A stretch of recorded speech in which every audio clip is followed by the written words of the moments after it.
Hi, I'm Jonathon Oskvarek, and I'd like to talk to you about an important topic: how stigma, trauma, and the social determinants of health can impact substance use disorder treatment and recovery. I'd like for you to have 3 takeaways from this lecture. Number 1, I'd like for you to be able to recognize stigma for patients with substance use disorders, and we'll focus more heavily on opioid use disorder since that's my area of expertise. And also, I'd like for you to know 2 ways that you can counter stigma in your own practice. And then finally, I'd like for you to know how to identify social determinants of health and consider them in the treatment and care of your patients. These are some examples of stigma regarding patients who have presented to EDs that I've worked at and emergency departments that my colleagues have worked at. And they're examples of stigma that can be quite harmful. The quotes are dramatic, but they're important to take to heart because they reflect a lot of the thoughts that your colleagues and your support staff may have, either if you work in an acute care setting or if you work in a clinic or other setting. And they really can affect the treatment and care of our patients. Stigma can not only come from providers and clinicians, but it's also sourced from the community and from government and policy. Provider-based stigma can often be influenced by the lack of training or preference for abstinence versus medication-assisted therapy.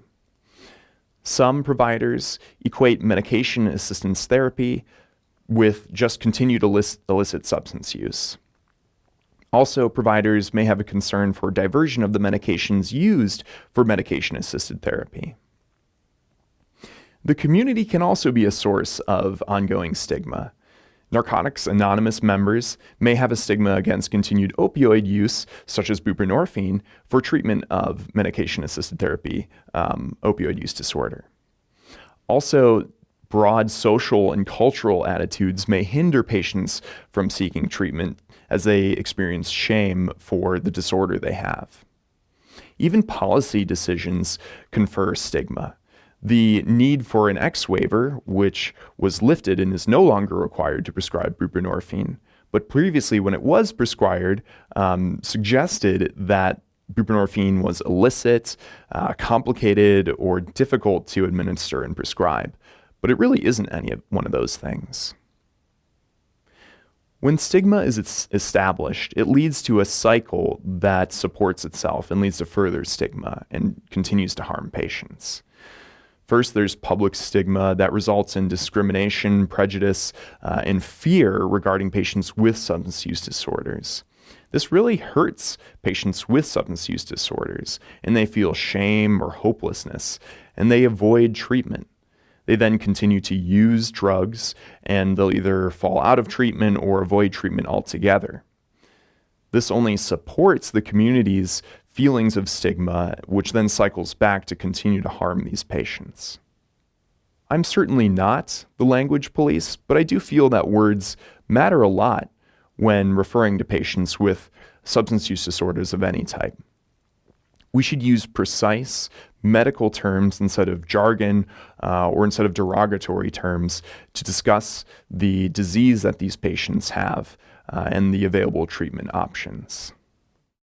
In general, there are 2 ways to counter stigma. Number 1, educate. Number 2, advocate. In regards to education, I'll focus on how education, in my experience, shows that medication-assisted therapy, in particular for opioid use disorder, can be transformative in changing provider, administrator, and also community attitudes.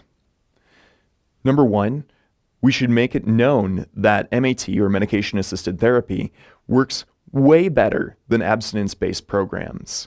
Abstinence-based programs have a success rate of only 10 to 15%, which is not good. Compare that to the 50 to 80% success rate for medication-assisted therapy for opioid use disorder.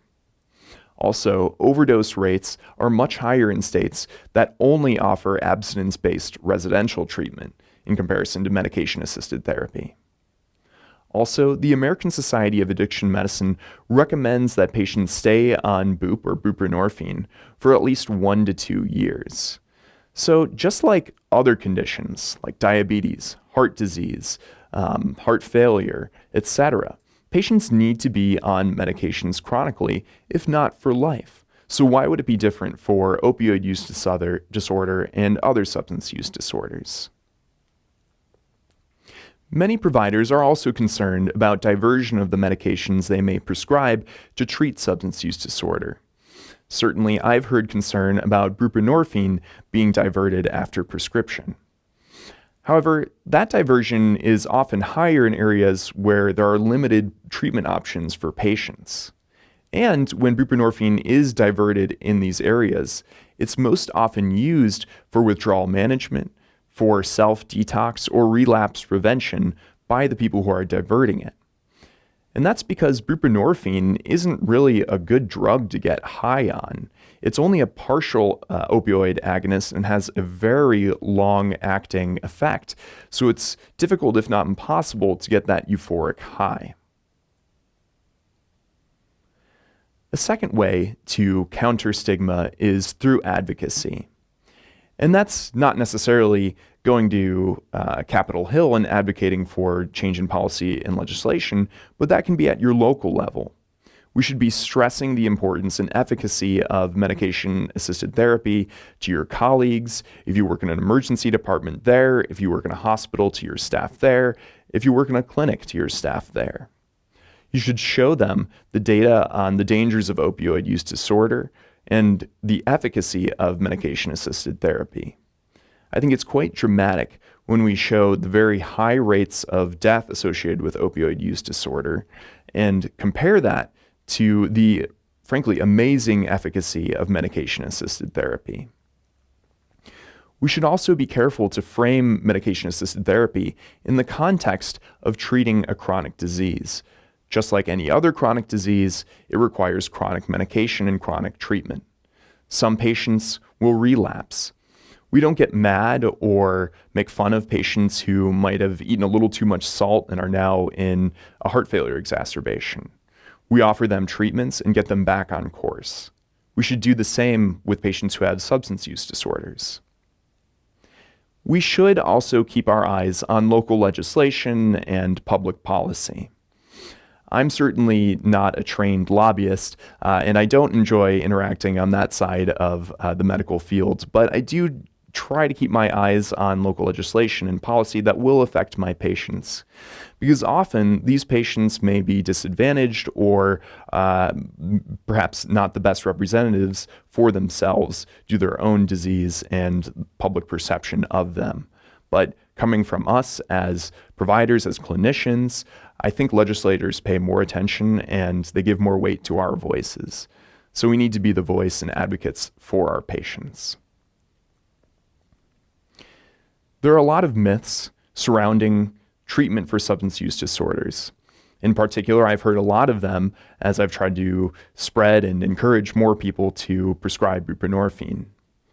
However, all of these myths can be countered by education and reality, and that should then guide public policy. I'd also like to talk to something somewhat similar to stigma, and that's social determinants of health. Social determinants of health are related to stigma and often interact with stigma, but are also very important for determining a particular patient's outcomes. There are different levels of social determinants of health, from the individual level to the societal level. And all these levels overlap and interact to determine this patient's health outcomes. At the individual level, a patient's prior experience with mental health, with trauma, their own social emotional learning and skills, and even their perception of risk can influence their health behaviors and health outcomes. At the interpersonal level, this is all about friends and family. Did this patient's parents, brothers, sisters, cousins use drugs as well? Is that the family norm? Does this patient's friends also use drugs? Do their patient's friends have naloxone? On the community level, this is more about a patient's availability of community resources for treatment of substance use disorders? Do this patient's providers at the healthcare providers where they interact, are they prescribing buprenorphine? Do they know about community resources to get this patient treatment? On the societal level, this is more where stigma will come into play, but it's also where a patient will experience social determinants of health related to public policy. Although addressing social determinants of health can seem quite complicated, and there can be a lot of different social determinants of health, I'd like to focus on 4 particular social determinants of health and how we might be able to address them. Number 1 is race and racism.